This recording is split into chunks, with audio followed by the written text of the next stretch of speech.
What's up, everybody? Nitro here. I might be wondering why I'm saying Nitro, and that is because I changed my gamertag from FB Defiance, which is what I had it as before, as you guys may well know, to Nitro because a couple of my friends and I decided that we weren't really pleased with our gamertags in the FB. We didn't really like in front of it. We're all still with FB, don't worry about that, but we took the FB off the front of our gamer tags, and we just made it our own so that we can have whatever we want as our gamer tags, but as long as we all still know we're an FB. But what I wanted to talk about today was my montage that I might be getting up soon. I've been collecting clips for about 2 or 3 months now. I'm thinking about doing a sniper montage. I have more sniper montages than I do good like sprays and kill streaks with other primaries, secondaries, whatever guns. So I think I'm just gonna turn it. My last mini-tage was sort of like a beginning thing. I'm gonna just try to get better with editing skills. I've been progressing. I've got a few good clips up that on YouTube and just on my computer that I've edited that I think that I'm really pleased with. But let's talk about my setup here. I'm using the MP5K. Silenced. Always use it silenced. It's a great gun.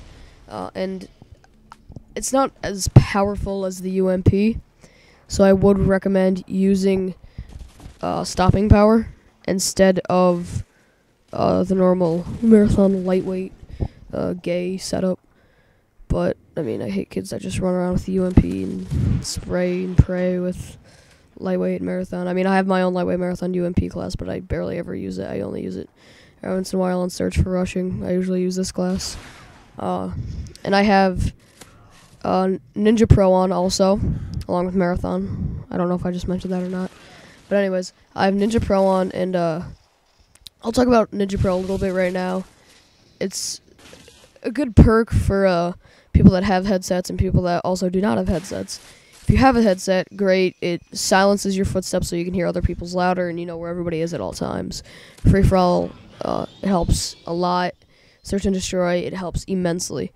But even if you're a person without a headset or Astros, Turtle Beaches, whatever you prefer or don't have, I should say, it helps because for the people that do have headsets that you're playing with, if they're on the opposite team, they will not be able to hear you, sneak up on them, and you can kill them a lot easier. Now, on this perk note, my whole sort of thing about choosing the right setup for perks is that you have to sort of look at what the gun is and sort of decide what perks fit best for the gun and go with that. That's usually what I do. And right here I got my Pred missile. That's usually a good solid 1 or 2 kills. I mean, I called it my Harrier before I got my Pred missile, so I think everybody switched to cold-blooded, right as I heard enemy Harrier incoming or whatever. But so I really couldn't get anybody in the only guy I saw with the red square was in a building, so I ended up not getting him. But it's usually on a team death or a search and destroy. It's a good solid 1 or 2 kills. And if you got the 5.7.9 or 5.7.11 setup, that usually leads you to a Harrier pretty quickly. After the Harrier, I mean, it's all over. I mean, unless somebody has stingers, which usually people won't take down air support that quickly.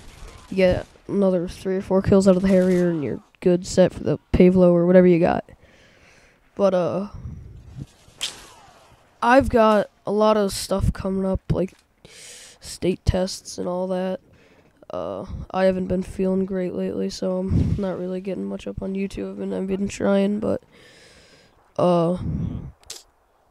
you know, you gotta do what you gotta do. But, here, I see this guy run over here, and I just can't seem to find him. And I do sound whore a little bit with my beaches, and I catch him from the corner. That's another good thing to do. I mean, it sounds bad, but it's actually not that bad to do. Sound whoring is when you get ninja on, crouch in a corner. If you see somebody and you can't quite find them, crouch in a corner for a second, wait till you hear footsteps wherever they're coming from, go out and try and catch them. But that's a little technique I use. And also, Semtexes, they go pretty far without exploding if you throw them. So if you're at a good distance, like that was a pretty safe distance for me to throw. I mean, any much farther than that probably would have gotten a hit marker on it. But a good thing about this map is that it's very versatile. I mean, it's got more indoor spaces than outdoor, but a lot of the roofs are taken off of these old buildings, so you got a lot of advantage here. And there's a guy in this game called Bob Marley. That was his gamer tag. My setup I was using for kill streaks was 578. And Bob Marley kills me twice before I can get to my 8th kill streak, which is emergency airdrop. And I get pretty mad about that. But anyways, right now I'm 19-5, and I'm trying to play it cool. I don't really want to... I mean, I just died, and I'm trying to get some kills with my Harriers, and I get the double with the Harrier, and then the second kill with the Pred missile. And Bob Marley is also the one that takes out my Harriers, so that guy was sort of my guy to kill this game. But anyways, I personally like free-for-all because it's a very balanced game type. The spawns aren't unnecessarily crazy like they are in team deathmatch and like domination and ground war. Like the biggest problem with this game is the spawns. I'm really hoping they fix that with Black Ops. That game looks very intriguing and fun. I hope they do a beta for it, because they didn't do a beta. They've done a beta for like Halo Reach is out. They did one for Bad Company 2, and look at those games. They've both been very successful. Well, Halo Reach hasn't been out yet, but I mean, look at everybody that plays the beta. So I think I'm not really that well informed on the game, so I'm guessing they're gonna have a beta, looking at the success of other games that have had betas. So, and I'm hoping they do too, because I really would like to try that out. And they should definitely do what they did with ODST, is if you have Modern Warfare 2, which most people that play Xbox do, should be able to try the beta for free with your complimentary Modern Warfare 2. But the game's coming to a close here. I was trying to get a good game winner, but I decided just to go with my Raffica to get the game winner. And I hear a guy coming over here, and I get him with my Raffica. But that's the end of the game. 30-7. I'm Nitros, and I will see you next time.